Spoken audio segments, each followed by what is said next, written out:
7:12 a.m., 4 hard knocks struck my front door, sharp enough to make me stop halfway through reaching for the coffee jar. I hadn't even turned on the coffee maker. The sun was barely above the rooftops, and already the quiet morning I'd planned for myself had disappeared. Then my phone rang. I almost ignored it, almost. "Your son's wife won't let us in!" Sienna's voice exploded through the speaker. "Vivienne, this is ridiculous." No hello, no good morning. Not even a question about how I was feeling, just accusation. I said nothing. Instead, I walked carefully toward the upstairs window and pulled the curtain aside. There they were, Sienna, Callum, and the children, all 4 standing on my porch like they had every right to be there. 2 enormous suitcases sat beside them. Plastic shopping bags were piled near the railing. One child had dropped a sippy cup on the step. Another was leaning against a suitcase, rubbing sleepy eyes. There was no car. That was what told me everything. They weren't visiting. They were staying. They hadn't called the night before.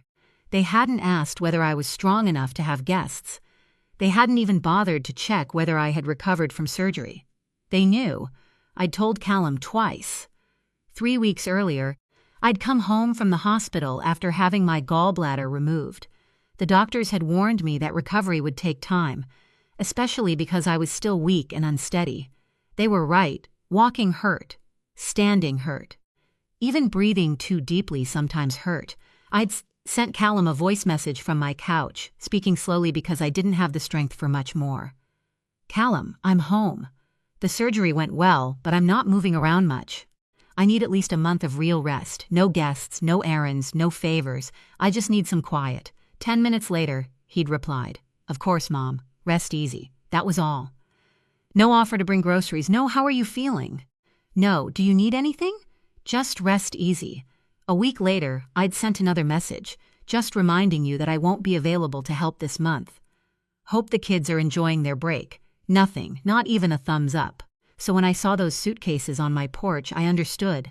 They hadn't misunderstood me. They had ignored me. I lowered the curtain. Sienna was still talking loudly outside. "Vivienne! Open the door!" I turned the phone volume down. Then I filled the kettle. The knocking continued. I didn't answer. For years, I'd answered. I'd opened that door for late-night emergencies, unexpected babysitting, forgotten school pickups, grocery runs, and countless favors disguised as family obligations. But that morning, something inside me had finally gone still. I wasn't angry enough to scream. I wasn't frightened. I was simply finished. 3 days earlier, I'd learned something else. My neighbor, Marisol, had stopped me while I was watering the fern beside my porch. "Vivienne," she said casually, "did Callum rent out his house again?" I stared at her. "Rent it out?" She nodded. "Young couple moved in yesterday. Big white SUV. Looked like they were settling in for a while." I thanked her and smiled until she walked away. Then I went inside and closed the door. That was when the pieces finally connected. Their house hadn't been abandoned. They had rented it. They'd apparently planned to collect 2 months of rental income while sending the children to me. No babysitter, no extra food expense, no disruption to their own lives. Just their mother, their free solution. And suddenly, I remembered every other time they'd done something similar. When Sienna wanted a break, I'd watched the children for 9 days. When Callum traveled for work, I'd canceled a dental appointment I'd waited 6 months to get. When they needed someone to pick up the children, somehow my schedule always became irrelevant. I had called it helping. They had apparently called it my responsibility. That morning, standing behind my locked door, I realized something painful. They hadn't come because they needed their mother. They had come because they needed what their mother could provide. And for the first time in 40 years, I decided I wasn't providing it. I stood in the kitchen with one hand resting on the counter, listening to the knocking fade into angry silence. For a moment, I wondered whether I was being cruel. Then I remembered the message I'd sent Callum. No guests, no errands, no favors. I'd been clear. There was nothing cruel about expecting someone to respect a sentence. I poured myself a cup of coffee and carried it into the living room. My body still wasn't strong. The surgery had left me exhausted, and every trip across the room reminded me that I was supposed to be resting. Instead, I was dealing with 4 people who had arrived without permission. My phone vibrated. A message from Callum. "Mom, what are you doing?" "Sienna says you're refusing to let us in." I stared at those words. "Not, are you okay?" "Not." "Did we upset you?" "Not, we shouldn't have come." He was concerned about one thing. Why I wasn't cooperating. I put the phone down. Another vibration came almost immediately. "We really need your help." I almost laughed. Need, that word had become their favorite excuse. I looked toward the window. Through the curtain, I could see Sienna pacing across the porch. She was holding her phone against her ear, probably calling someone who would hear only her version of events. The children were restless. One sat on the suitcase. Another was drawing on the pavement with blue chalk. Callum stood several feet away, hands in his pockets, staring at the ground. He looked uncomfortable, but uncomfortable wasn't the same as innocent. He knew. Maybe he hadn't arranged everything himself, but he knew his wife had rented their home. He knew the children needed somewhere to stay. He knew I'd recently had surgery, and he still brought them here. That was enough. My thoughts drifted back to another morning several years earlier. I had been recovering from pneumonia. My chest hurt whenever I breathed, and the doctor had specifically told me to avoid stress and exertion.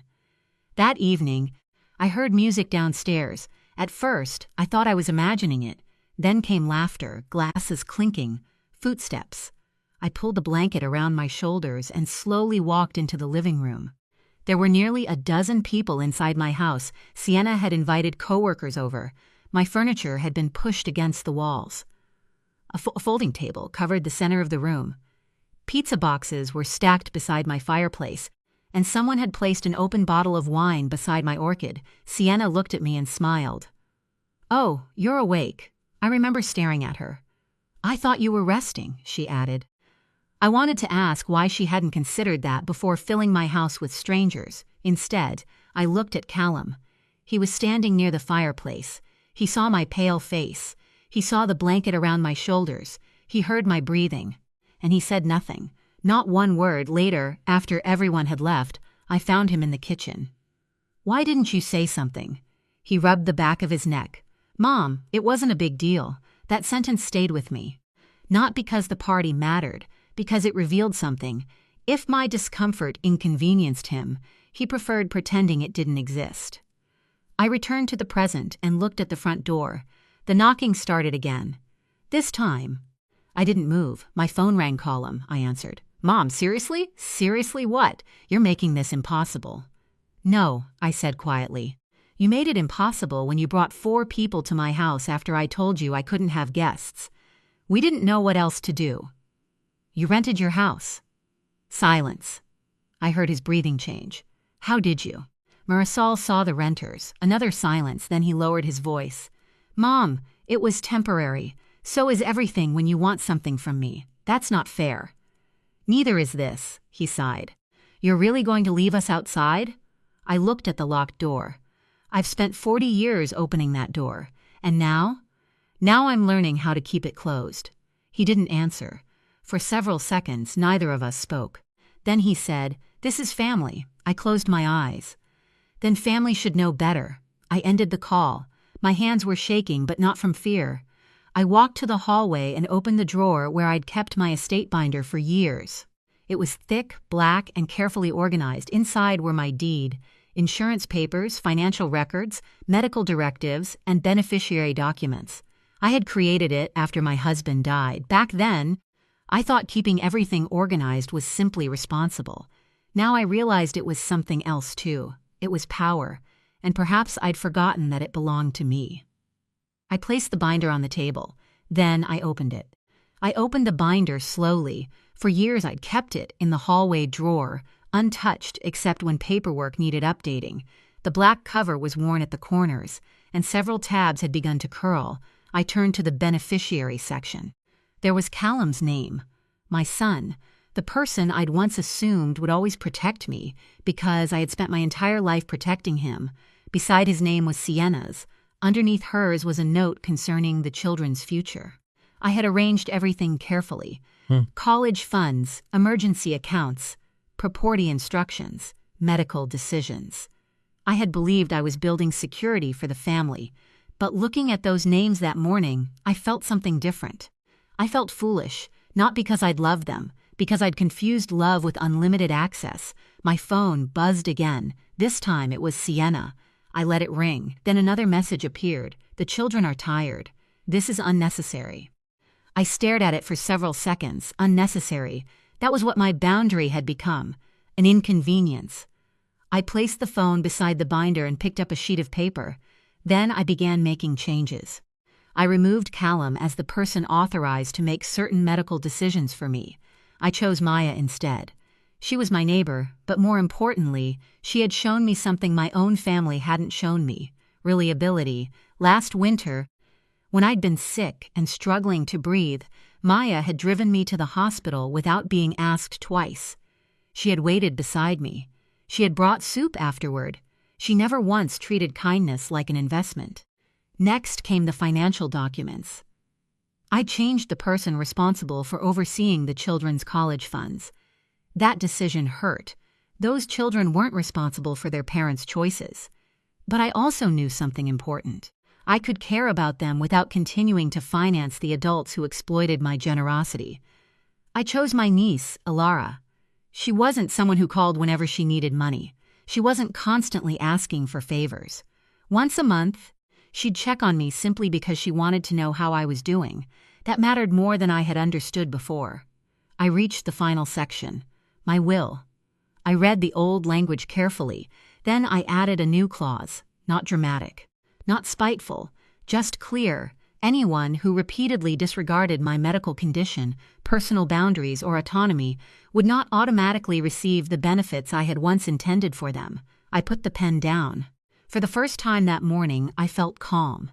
Outside, I could still hear Sienna. She was talking loudly enough that anyone walking down the street could hear. My mother-in-law is refusing to help us. I almost corrected her. I wasn't refusing to help. I was refusing to be used. There was a difference. A few minutes later, the neighborhood began to notice. People slowed as they walked past. A woman across the street suddenly became very interested in her mailbox. Someone else stopped to talk to a neighbor. I didn't care. Let them watch. Sienna had chosen the audience. She could tell them whatever story she wanted. I wasn't going outside to defend myself. Then I heard her say something that made my stomach tighten. She changed the locks on us. That wasn't entirely true. I'd changed them after realizing I needed better security. But I hadn't done it because of this morning. I had simply never given them a key afterward. They had assumed they were entitled to one. That assumption was the problem. I returned to my chair and sat down. The phone rang again. Callum, I answered. Mom, his voice sounded exhausted. What? Can you just let them inside? No, please. No, you're making this much worse than it needs to be. I looked at the binder. No, Callum, I'm finally treating it like it is. What does that mean? It means your emergency isn't automatically mine anymore. He was silent. Then he said, We're your family. I know. So why are you doing this? I looked through the window at the suitcases, at the children, at the woman who had decided my house was the solution to her vacation plans. Because I want my family to remember that I am a person before I am a resource. Callum didn't respond. I continued. You knew I was recovering. I know. You knew I couldn't take care of 4 people. I know. You rented your house anyway. Another silence. Then, quietly, he said, Sienna thought you'd say yes. I closed my eyes. There it was, the truth. Not a misunderstanding. Not an emergency. An expectation. I opened my eyes and looked at the binder again. That's the problem, I said. What? You thought I would always say yes. I ended the call. Then I closed the binder. But I wasn't finished. Not even close. Because sitting inside that binder was something else. Something they had forgotten I controlled. Something that could change everything. The envelope was tucked into the front pocket of the binder. I had almost forgotten it was there. Almost. I pulled it out and placed it on the table. For years, Callum had spoken about my house as though it were already his, not officially. Never in a way that could be written down. But in conversations, he said things like, when we eventually take over the house. Or, we'll probably renovate the kitchen someday. I had always smiled. I had never corrected him. Perhaps that silence had encouraged him. Inside the envelope was a property document I'd prepared months earlier but never finalized. I read it again. The wording was simple. My home remained under my control, and no one had permission to use it, borrow against it, occupy it, or make arrangements involving it without my approval. I didn't need to threaten anyone. I simply needed to stop pretending their assumptions were agreements. I signed the final page. Then I placed the document back inside the binder. Outside, Sienna's voice had become louder. "I don't understand what happened to her." I heard Callum say something too quietly to make out. The children were crying now. Part of me wanted to open the door just to end the noise. That old instinct was powerful. Fix it, calm everyone down, make everyone comfortable, take the blame if necessary. I'd been doing that for decades. But this time I stayed seated. My phone rang. "Sienna," I answered. "You said you'd help with the children," she snapped. "I never said that. You always do. I used to." "What is that supposed to mean?" "It means things have changed." She laughed bitterly. "You're punishing us because you're angry." "No, then what is this?" "A boundary." "You've lost your mind." I took a breath. "No, I'm finally listening to it." She went quiet. "You know what this does to the kids?" she asked. "Yes." "Then how can you do this?" I looked at the family photographs hanging across the room, pictures of Callum as a little boy, his first school day, his graduation, his wedding, the children when they were babies. I loved them. That had never been the problem. The problem was that everyone had learned to use my love as leverage. "I care about the children," I said. "But caring about them doesn't mean allowing you to make decisions for my life without asking me. You're being selfish." "Maybe." I paused. "But I'm finally being selfish about something that should have belonged to me all along." She hung up. I expected another call. It didn't come. Instead, 2 hours later, an email appeared. It was from the school. The subject line was about the children's upcoming tuition arrangements. I opened it. The scholarship I'd been funding would no longer continue under the existing arrangement. I stared at the screen. This was the hardest decision I'd made all day. The children hadn't done anything wrong. But I also knew that if I continued paying every bill, nothing would change. Their parents would learn that even my boundaries came with exceptions. I couldn't do that anymore. I sent a short response. No anger, no explanation, just confirmation that the financial arrangement needed to be reassessed. Then I closed my laptop. A few minutes later, Callum called. His voice was different this time. "Mom, did you cancel the school money?" "I changed the arrangement. You can't do that."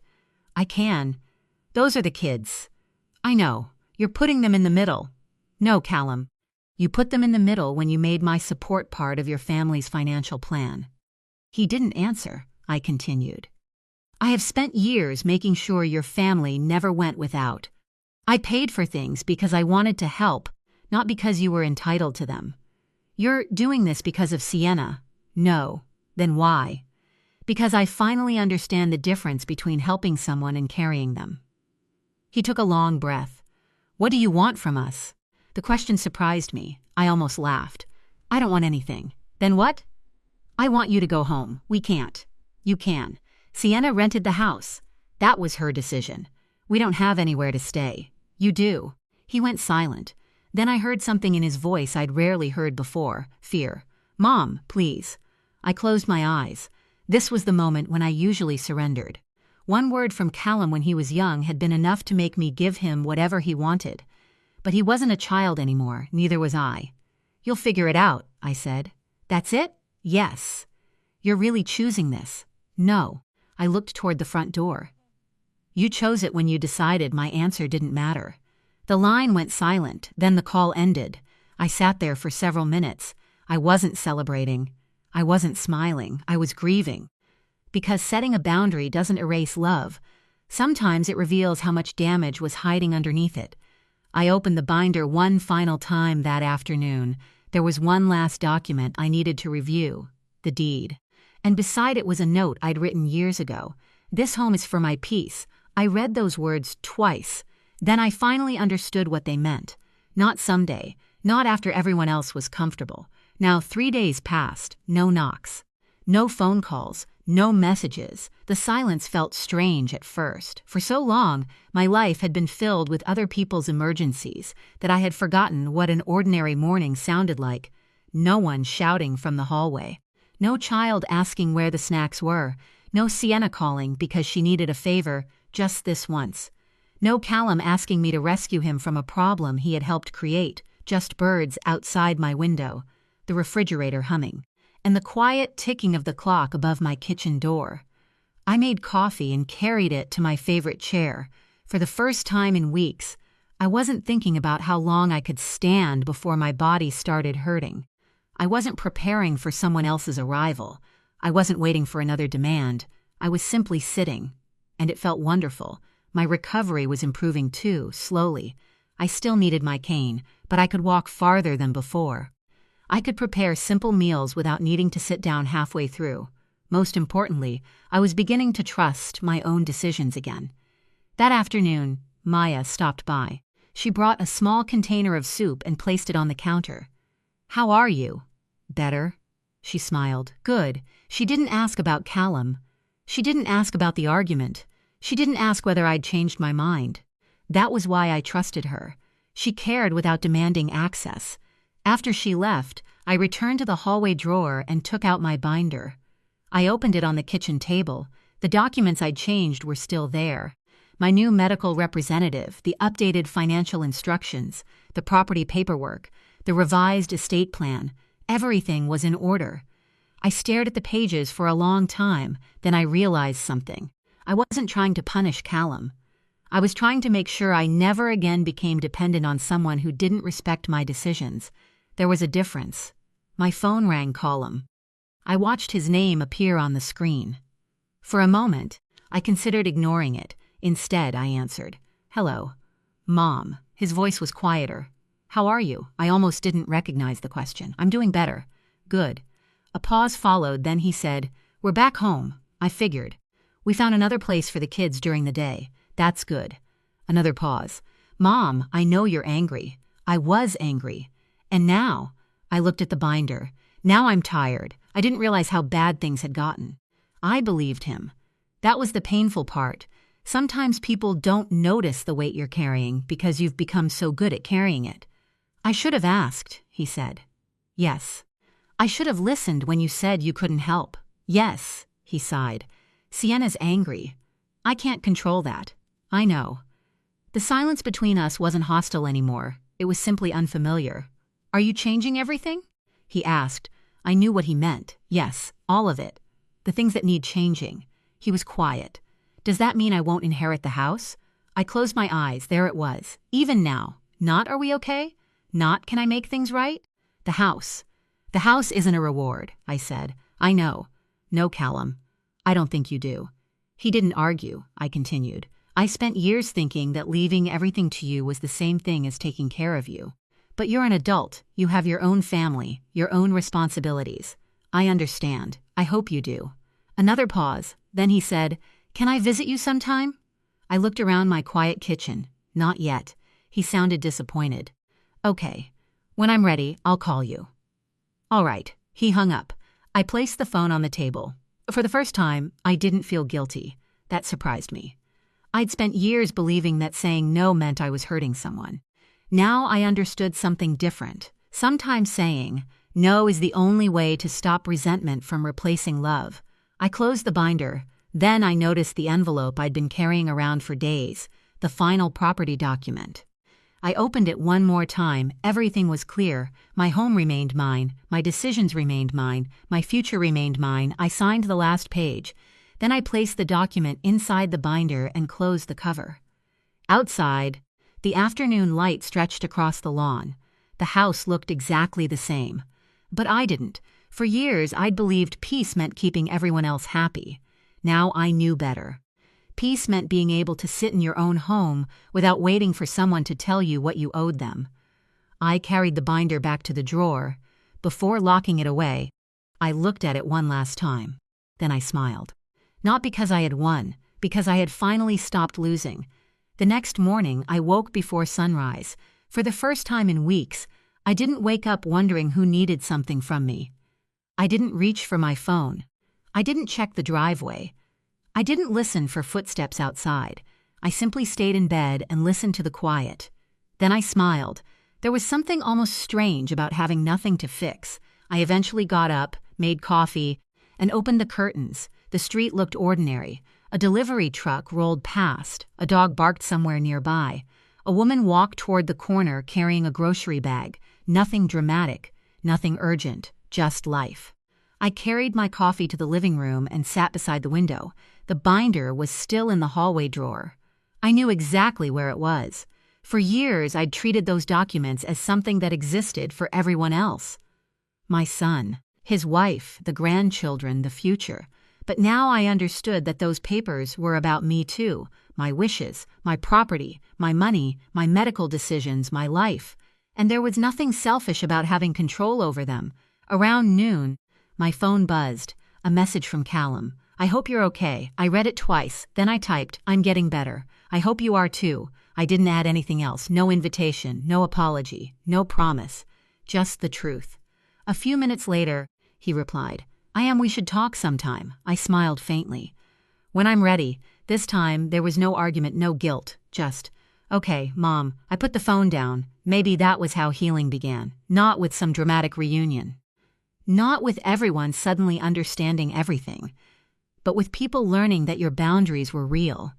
I went back to the kitchen and opened the drawer. The binder was waiting. I pulled it out and placed it on the table. For a moment, I considered everything that had happened, the unexpected arrival, the suitcases, the children crying outside, Sienna's accusations, Callum's excuses, the financial decisions, the property paperwork. All of it had begun with 4 knocks at 7:12 in the morning. 4 knocks that were supposed to force me back into the role I'd played for decades. Mother, babysitter, bank, emergency contact, problem solver, the person who always said yes. But those 4 knocks had given me something instead. Clarity. I opened the binder to the first page. My handwriting was still there, neat, steady, certain. I ran my finger across the page and thought about the woman who had written those words years ago. She had been generous. She had been loyal. She had been terrified of disappointing the people she loved. I didn't hate that woman. I understood her. She had done the best she could with what she knew. But I knew more now. Love didn't require surrender. Family didn't mean unlimited access. And being a mother didn't mean remaining responsible for an adult child's choices forever. I closed the binder, then I carried it back to the drawer. I locked it. Not because I was afraid of anyone, because some things deserved to remain mine. I walked to the front door.